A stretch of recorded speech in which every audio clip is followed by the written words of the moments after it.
rise briefly, I hope, to support this amendment.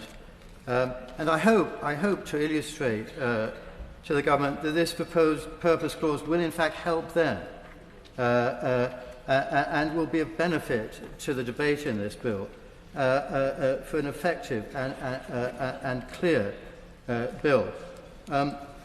Like the noble Lord Meston, I have not got a second reading speech here. I'm only focusing on this amendment. The noble Baroness on the government backbench and the noble Lord Blunkett, for whom I have the greatest respect, seemed to be saying earlier, as did other noble lords, we don't need no education bill purpose clause. But I suggest that many bills, including this one, would indeed benefit from a purpose clause. A purpose clause provides clarity, as I think the noble Baroness Cass just said, and the ability to check each other clause against the purpose to ensure that it would indeed meet the purpose of the bill. It also provides needed clarity to the debate itself. The principle can in fact be seen in any organisation that is trying to think through a new change in direction and how to implement it. They start with the strategy. The strategy is the purpose. And having decided the strategy, they move on to the tactics. The other clauses are the tactics that fulfill the purpose. Otherwise, you get a whole range of clauses where you're not quite sure why they're there. You can't fit them into the overall plan. There is no strategy, there are only tactics, with the ability for people to cram all sorts of things into a bill that don't actually meet whatever that strategy was. The purpose clause itself, as written, my lords, is not controversial.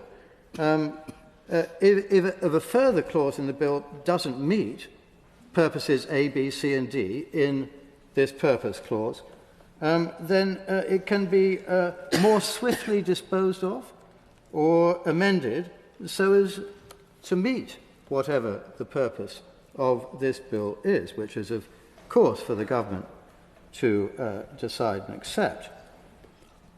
But a purpose clause goes beyond that. A purpose clause on the front of a bill, for that regrettably small part of the electorate who will actually read this bill, it will provide clarity as to what on earth those hundreds of pages are up to. As we all know, my lords, they're quite difficult. Any bill is quite difficult to read. So as the noble Baroness Cass just pointed out, the clarity becomes much clearer with a purpose clause.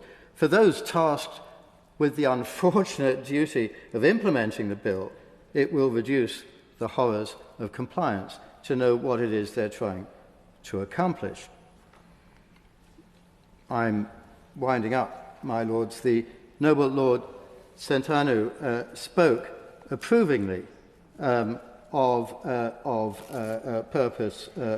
I'm sorry, I can't read my own writing. He was basically talking about outcomes. He was saying active verbs in the purpose clause. Active verbs lead to outcomes. And my noble friend Lord Balfe pleaded for outcomes to be the purpose of this bill, not process.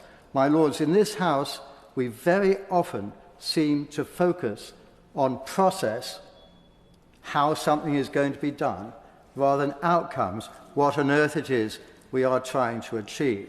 And by the way, I should just intervene. I meant to say when I was addressing the good remarks of the noble Lord Blunkett, he should be comforted by the fact that I think around half the amendments that he complained were taking up so much time in the football bill came from his side of the House.